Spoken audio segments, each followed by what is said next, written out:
दिल्ली आना जाना तो लगा रहता है और मैं प्रयास करता हूँ ज़्यादा से ज़्यादा समय तक अपने क्षेत्र में जनता के बीच में रहूँ।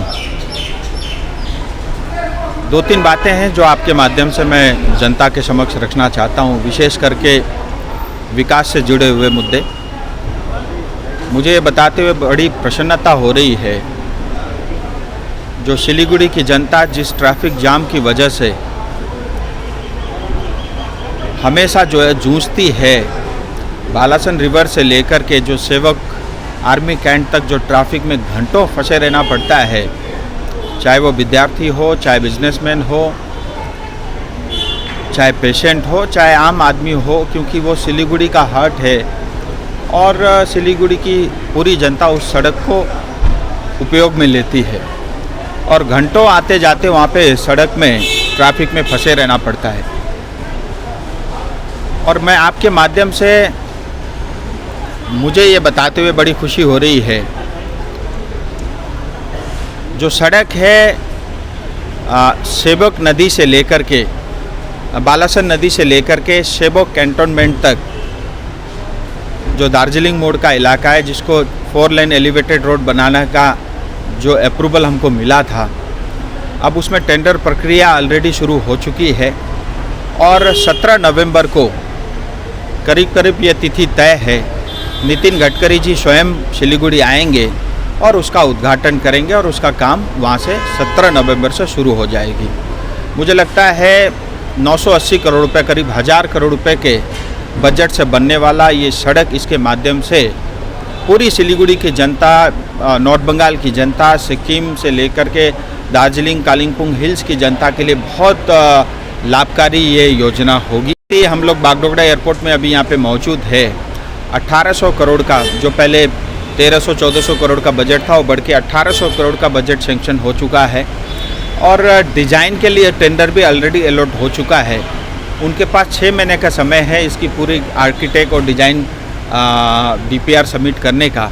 उसमें ऑलरेडी 2 महीने हो चुके हैं, तो 2-3 महीने में वो आ जाएगी। फिर उसके बाद EPC कॉन्ट्रैक्ट होगा और उसके बाद इसका भी काम शुरू हो जाएगा।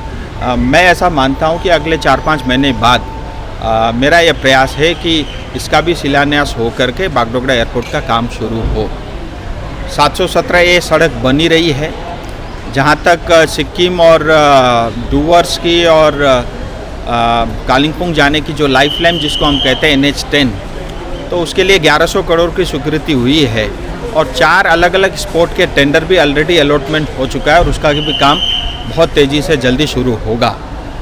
इसके अलावा बाकी भी और बहुत सारी योजनाएं चल रही है, लेकिन विशेष मैं ये कहना चाहूँगा आपके माध्यम से कि जैसा आपको पता है कि हाल ही में कालिम्पोंग म्यूनसिपैलिटी और मिरिक म्यूनसिपैलिटी को करीब करीब 200 करोड़ यानी 400 करोड़ का अमृत 2 स्कीम के अंतर्गत हर एक घर में नल से शुद्ध पीने का जल पहुंचने की योजना वो अप्रूव हो चुकी है, उसकी स्वीकृति हो चुकी है।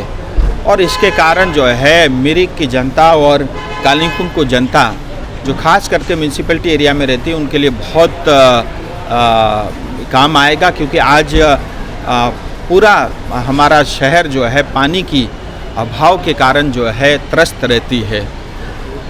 और बहुत सारे जो है राजनीतिक दल ये भी कह रहे हैं कि कर्शयंग को ये परियोजना अभी अप्रूव नहीं हुई, वो एक भ्रम की स्थिति पैदा करने की कोशिश कर रहे हैं। मैं आपके माध्यम से कर्शयंग की जनता को ये कहना चाहूँगा, मैं सबको समान भाव से देखता हूँ और कर्शयंग के लिए उससे भी बड़ी योजना पे काम चल रही है और करीब करीब 266 करोड़ का बजट जो है अगले 1.5-2 महीने में कर्शयंग म्यूनसिपैलिटी के लिए भी अप्रूव होगा। इसके कारण कर्शयंग की जनता को बहुत लाभ मिलेगा।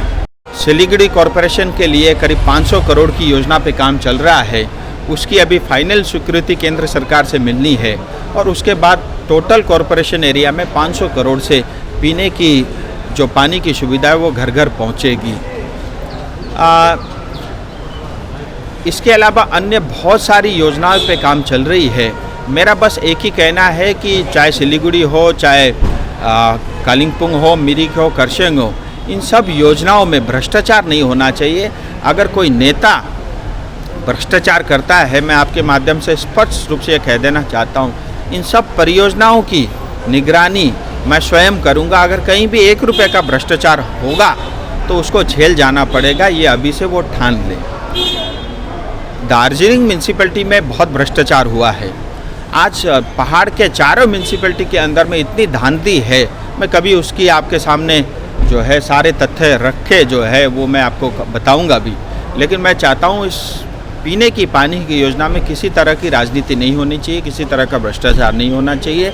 चाहे म्यूनसिपैलिटी हो, चाहे जीटी हो, चाहे विधायक हो, सांसद आपस में मिल करके तालमेल के साथ काम करें और जनता को सुविधा के लिए जो केंद्र सरकार से पैसा आ रहा है उसका पूरा उपयोग होना चाहिए। रही बात सिलीगुड़ी डेंगू की स्थिति की, बहुत ही भयानक है और इसका सीधा आरोप सिलीगुड़ी के जो हमारे मेयर गौतम दाय उनके ऊपर जाता है। आज की जो स्थिति है, हर दिन 1-2 लोगों की मौत होती है और पूरा एक वायरस बन चुका है डेंगू। मुझे लगता है नैतिकता के आधार पर गौतम दा को राजीनामा यानी इस्तीफा देना चाहिए, क्योंकि हमने ये देख लिया उनकी उम्र हो चुकी है और उनकी अभी बस का बात भी रहा नहीं। पूरा टीएमसी का उनका जितना भी महकमा है वो भ्रष्टाचार में लगा हुआ है। हमको पता है कि हर साल वर्षा होती है, पानी ठहरता है, मच्छर होते हैं, डेंगू होती है, उसके बावजूद भी किसी तरह का जो है इन्होंने जो है उसकी तैयारी नहीं की और सिर्फ आँख में धूल डालने के हिसाब से, जनता को भ्रमित करने के हिसाब से सिर्फ आप जो है कॉरपोरेशन में बैठ के बैठक बुलाओ, उससे काफ़ी नहीं है। क्योंकि बैठक के बाद किन बातों पे चर्चा होती है, उसका कितना इम्प्लीमेंट होता है, कितनी साफ़ सफाई होती है, कितने ड्रेनेज को साफ़ किया जाता है, कितना ठहरा हुआ पानी को साफ़ किया जाता है, इस पे कोई चिंता नहीं करता। मुझे लगता है ये स्थिति मतलब बहुत भयानक है और आज जितने भी जो है सिलीगुड़ी में डेंगू के कारण मौतें हो रही है, पूरी जिम्मेदारी सिलीगुड़ी कॉरपोरेशन की होती है और उसके शीर्ष नेता होने के कारण मेयर के पूरी की पूरी ये जिम्मेदारी उनके ऊपर आती है। ये बता देते वो ज़मीन लॉट मतलब मिल गए हैं जो रास्ते बनने वाले टेंडर के लिए। जो देखिए क्या होता है कि जहाँ तक ये जो रोड है एलिवेटेड रोड, इसका जो है पूरा पैसा और उसकी निगरानी केंद्र सरकार करती है। इसका एग्जीक्यूशन पार्ट जो है पीडब्ल्यूडी के पास होता है और करीब करीब जो है उन्होंने पूरा काम अपना कर लिया है और 17 तारीख को उद्घाटन होगा, उसकी काम शुरुआत हो जाएगी।